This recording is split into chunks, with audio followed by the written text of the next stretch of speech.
Hi everyone, welcome to Curiosity the Science Show. This is episode number 61 for the month of November. Today is a very special day. The 1st of November coincides with Diwali. So happy Diwali from me and my mom. Here, happy Diwali. And I'm recording from my home. Today is also a very special day for the state where we are from, Kerala, right? Today is the birthday of Kerala, right? The Kerala Piravi Dinam. So, yeah, my best wishes to all the viewers on this special occasion, okay? So, let me start the show from, as usual, right? About the month of September, right? This is for the November, right? So, yeah, November we started right from September, right? September, October, November, and December. The etymology is from, as you guessed it, Sanskrit, right? So November is coming from Nava, that is ninth month, when the total month used to be just 10, during the BC time, during the Roman period, right? Roman calendar. As per that, it was just, 10 months during those days, right? The month was just 10 months long, and later we added 2 more months to it. That is why now we have 12 months. Very interesting, right? The Sanskrit connection to the name of November. And also, as per florography, this is a month of chrysanthemum, the white flower chrysanthemum, yeah. And so let us see the roundup of the science-related stories of this month. First is the Nobel, right? 2024 Nobels have been announced. Physiology or medicine Nobel goes to, Victor Ambrose from the United States and Gary Ruvkun, both are from the United States, for the discovery of microRNA. Very important discovery. Well, this is the fourth time that RNA gets into the Nobel, right? Before that, RNA interference and also ribozyme, right? The catalytic potentials of the RNA were also been awarded with the Nobel Prize. So yeah, microRNA, as you know, it is, it's coded by, the original paper of these two gentlemen, the scientist, you can see that this is basically done in the roundworm, the C. elegans, right? Such a small, curious creature like C. elegans still gets the Nobel. That is really interesting, right? And it's also, this discovery is also highly curiosity driven. When they were like postdoc, these two gentlemen, right, in 1970s, they were looking at this C. elegans, the Sinorhabditis elegans, the model organism, isn't it? And they saw that some C. elegans were showing bizarre behavior and they were clueless. Why? Then later they did this research in two different locations in the US and also in Canada, isn't it? And they found that there is a very interesting small section of the gene which is influencing another gene, right? So it's coding for an RNA of just 21 nucleotide long, and this RNA is binding to the messenger RNA expressed by this gene. So that is how this discovery came into light. So it's a serendipitous, just like penicillin discovery, right? So curiosity play a major role in scientific discovery. That is a very interesting take home message of this Nobel, very interesting Nobel, right? Then physics and chemistry both got the Nobels were for the AI. You see, AI is revolutionizing entire field, every single field of sciences, isn't it? Physics goes to John J. Hopfield from the United States and Geoffrey E. Hinton from UK and Canada. He is basically born in UK, but then the Nobel winning study was when he was in Canada, right? And they both were considered to be the father of AI revolution because they were behind something called artificial neural network, right? ANN.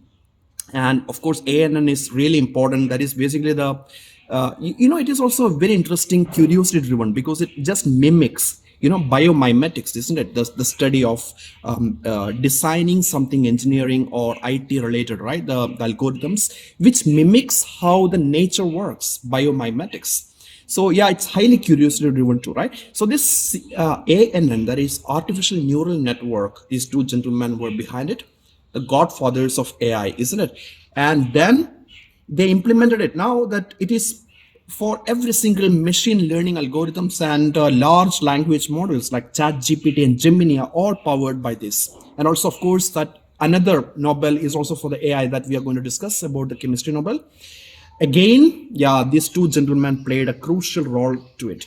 Now, while Hopfield have been expressing his concerned about the AI revolution for quite some time. If you read his interviews and TED Talks, and yeah, so the future of AI, he has some serious doubts. The AI overpowering the human consciousness, and control is really necessary as per the Hopfield. So you can read more about the Hopfield's concern of the AI.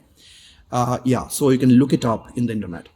For chemistry, the Nobel goes to David Baker from the United States and Demis Hassabis from the UK and John Jumper. Well, the majority of the share, the chunk, half of the prize money goes to David Baker. Another half is shared by the other two scientists, right? Well, this time most of the Nobel goes to the US and UK scientists, isn't it? This discovery of this trio is for AlphaFold. And when they were working for the Google, so well, you can say Google Deep Mind project, the project behind AlphaFold, has won the Nobel Prize, isn't it? That's amazing, isn't it? Good news for the Google Corporation. AlphaFold, by the way, we featured that in Curiosity many times, especially in 2022 Year in Science episode. You can check out the episode is linked up. We featured that AlphaFold discovery is one of the turning point discoveries of 2022. AlphaFold, by the way, is basically the AI-based structure predictions. The protein structure plays a major role in the function of the proteins, right? So the structure, well, the prediction mechanism before the AI and after AI, it's a huge difference. It's like a seismic shift. So yeah, it plays a major role to it, right? So that is why the AlphaFold was featured in 2022, and it's pretty interesting that something which I handpicked for the Curiosity as turning point discovery of 2022 won Nobel. Isn't it amazing? Isn't it a pat on my shoulder, isn't it? To predict who is going to win the Nobel. Well, yeah, that's pretty interesting, and it gives a lot of joy to me and Curiosity listeners. I am happy to share this, this joy, isn't it? Yeah. Now for economics, the Nobel Prize goes to Darren Acemoglu from Turkey. He's born in Turkey, but well, he is based in US when the Nobel Prize was won. And also Simon Johnson from the UK and James A. Robinson from the UK. This trio, they won this Nobel equally shared. For which countries actually win. So the prosperous countries versus non-prosperous country. What actually makes countries to be prosperous? That is what they did the work. So yeah, what they found is basically the corrupt countries are less prosperous and vice versa. If the countries are really corrupt, where a lot of corruption is happening, where the institutions are not functioning properly, for example, the legal system is all captured, by the bureaucracy, or the government captures the legal system, captures the media, and such countries will never be prosperous. And those countries where corruption is less tend to be prosperous. That is what the theory in a nutshell. Okay, so he's the author of a book called Why Nations Fail. It was a very popular book. Well, it still is. Now it has picked up the sale, right? After Nobel, of course, everybody wants to read this book, right? Why Nations Fail is a book by Darren Acemoglu, and the book has been translated in several Indian languages too, like in Malayalam. Yeah, the book exists. I had a look at this book, and the crux of this book failed to impress me, honestly speaking. Why the countries fail.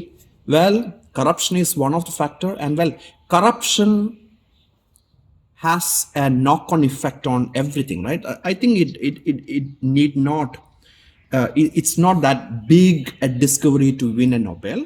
So yeah, I'm skeptical why. Right? The rationale why these people got the Nobel, and also the book, the argument, the central point of argument is not that amazing for me, because like education, for example, the countries who invest a lot in education and lot in rationalistic thinking tend to be much more prosperous than the countries which do not invest in education. I think the education is the most important thing, and scientific thinking.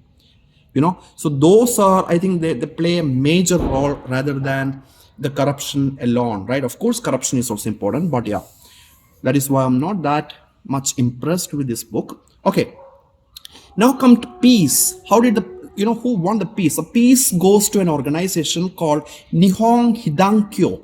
Well, I have first-hand experience with this organization. Many times I've been to Hiroshima, the war memorial, the peace memorial, isn't it? The Hiroshima Museum, the where exactly the place where the the atom bomb fell, isn't it? Yeah. So if you go there, if you, I'm sure many of the viewers of this channel have been there, and Nagasaki also, especially in Hiroshima, you can see so many. Like especially if you go on 6th of August and 9th of August, right, Hiroshima Day and Nagasaki Day, you will see lots of survivors who survived the atomic blast over there, atom bomb explosion, and very old people, right? And they are the voices of nuclear non-proliferation now, nuclear disarmament, this organization behind it. And their famous famous logo is crane, tsuru, the Japanese name for the crane, the bird. Origami, the paper folding, the craft of the Japanese craft is known as origami. And well, every single Japanese, the first origami learned in school is tsuru. So as a foreign students like us, the crane. And yeah, in that peace museum of Hiroshima and Nagasaki, you can see that lots of crane hang all around, a colorful crane. So crane is a symbol of peace, so yeah, well done, the Nobel Committee, at least for the Peace Prize. They deserve it. Now for finally for the literature, another big turnoff. Okay, so who won the literature prize? Hong Kong. So I never heard, honestly speaking, I never heard this name before. Hong Kong is a South Korean author, a lady author. She is the author of The Vegetarian. Well, the book Vegetarian has nothing to do with vegetarianism per hand. Okay, so well, a lady, well, the protagonist turned to be a vegetarian, and then the kind of harassment she has to undergo is what the capture. But again, it's more about uh, gender imbalance and gender stereotyping. That is the focus of that book. The book, well, after winning this Nobel, I had a look at this book. I could finish only a very few chapters of the book, and honestly speaking, I didn't like it. So the vegetarian is not my cup of tea. Well, you can give it a look, and I don't think that it deserves a Nobel. I think it's a poor choice, honestly speaking. But anyway, it's up to you to decide. Okay, you can check out. It's a 3-part, novel. Yeah, it has been translated to numerous languages. In India, well, there is no translation exist for Hindi, but yeah, the only 2 translation exist for Indian languages, that is Malayalam and Tamil. And it wonders me why only these 2 languages got. Well, it has something to do with readership. Lots of people from down south who are vociferous readers, bibliophile, and that is the reason most of these fictions are being translated to these languages. That is pretty interesting. Well, coming to other discoveries from the last month. So new research suggests that increases in vegetarianism, that is also connected with that the vegetarian, isn't it, the literature novel. Increases in vegetarianism over the past 15 years is more to do with women, just like the protagonist of The Vegetarian, rather than men, right? Not much of the change in the men from non-vegetarian turning into the vegetarian. So those who are changing into the vegetarianism because of, well, various reasons. For example, one reason could be ethically correct. Animal suffering is unethical. Another reason could be climate change. Of course, the carbon footprint of vegetarian diet is so much less than the non-veg, especially the red meat. Yeah. So, well, men prioritize the environmental impact. In case men shift or voluntarily choose the vegetarianism, the reason is environment. While for women, it is morally correct. Just like the vegetarian, the novel is also, it's about the morality and animal suffering, isn't it? But again, that is not the focal point of the book. And it's also, it's too much of the vegetarianism, isn't it? She's the protagonist now. Imagine that she want to be like a like a tree. Can you believe it's like a neuroticism, right, or a psychosis? Yeah, that needs a clinical diagnosis. So she's imagining that I'm a lawn tree in a forest, and later when you are in the third version of that book, the protagonist is behaving like how the trees behave, kind of too much, isn't it?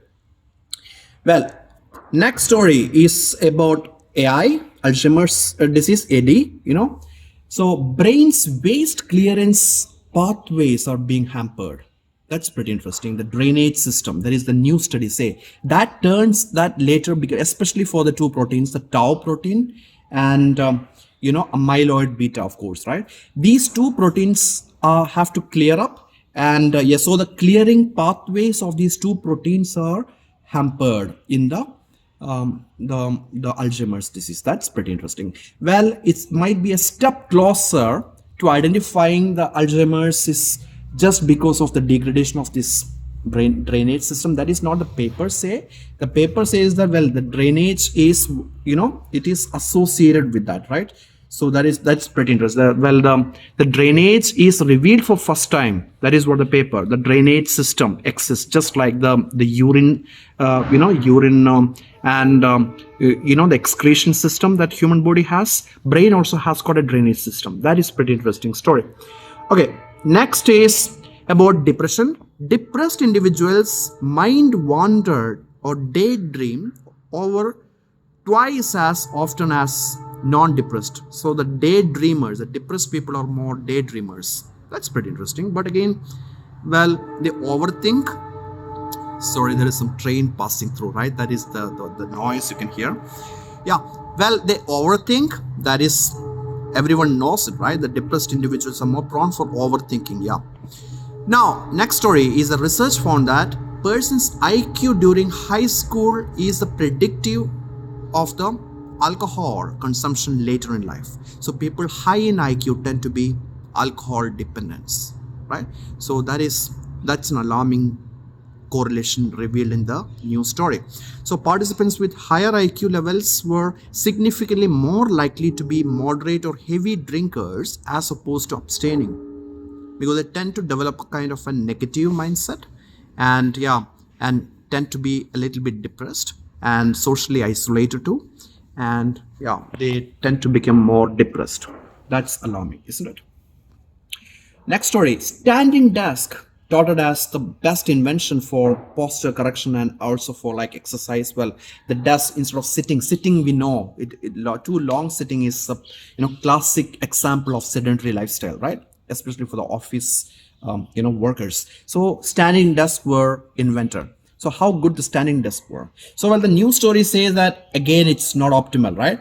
Very long time in front of the standing desk. If you do the computer work, you are more prone to develop a lot more diseases on the vasculature, like varicose, So thrombosis too, deep vein thrombosis and varicose vein.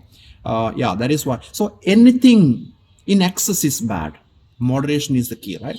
So I don't think standing desks are really needed. I don't use one.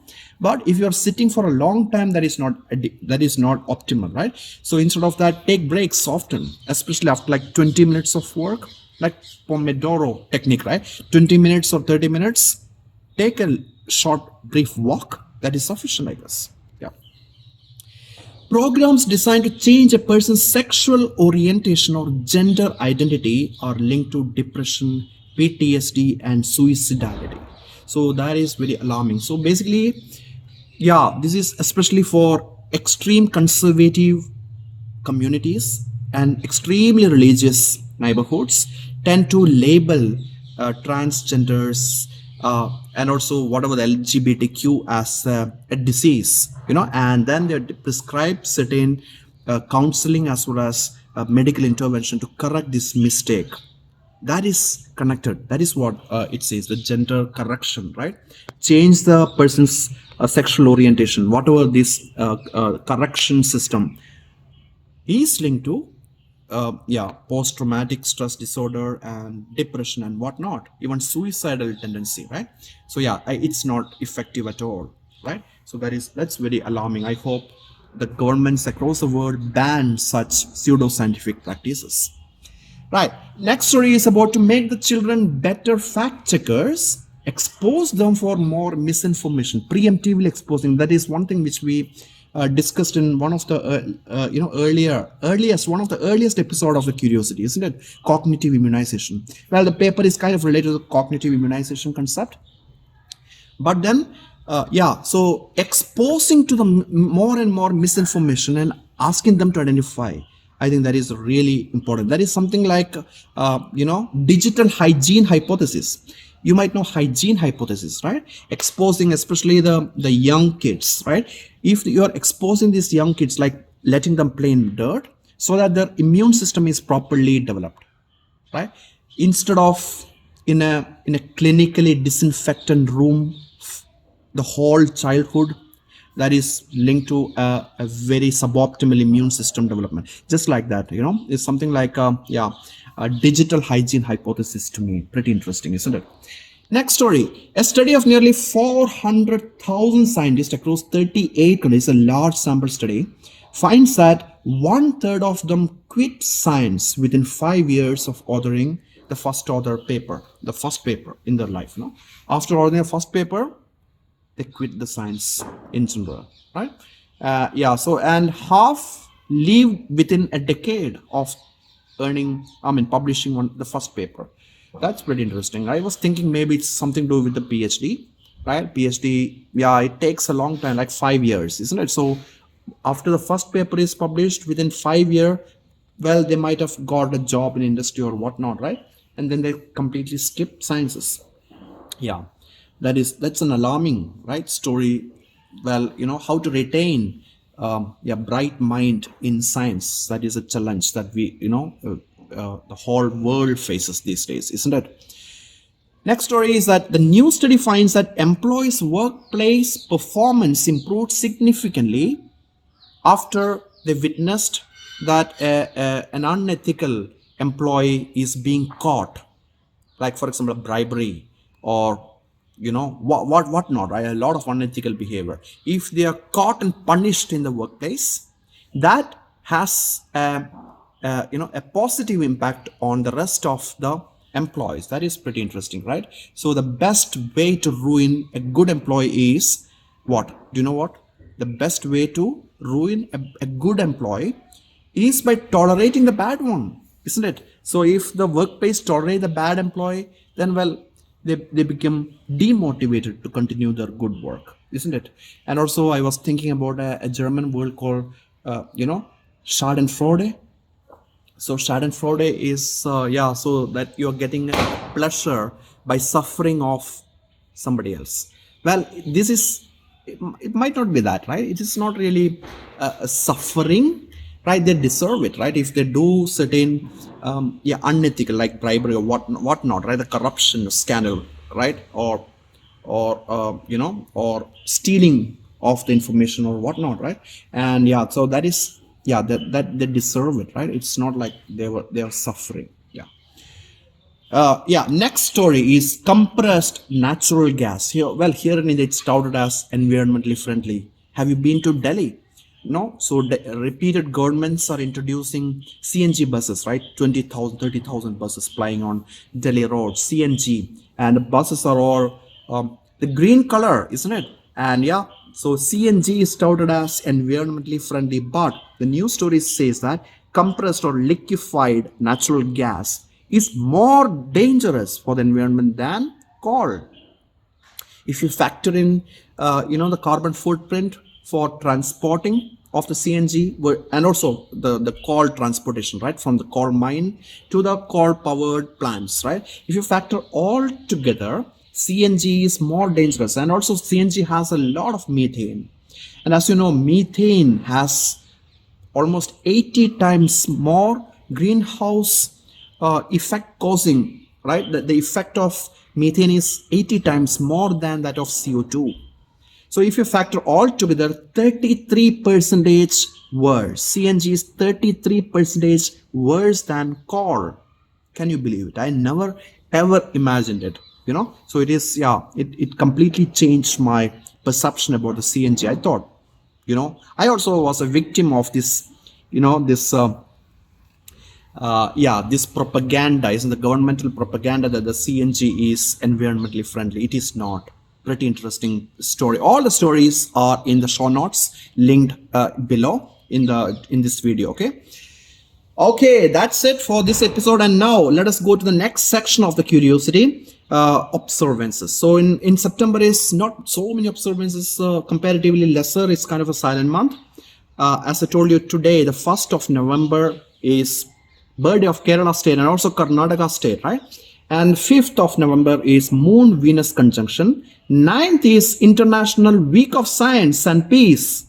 Yeah, the week-long celebrations. And also Berlin Science Festival is going to held in this week, isn't it? And 10th is the World Science Day. UN celebrates only one day of the year as Science Day. That is 10th of November.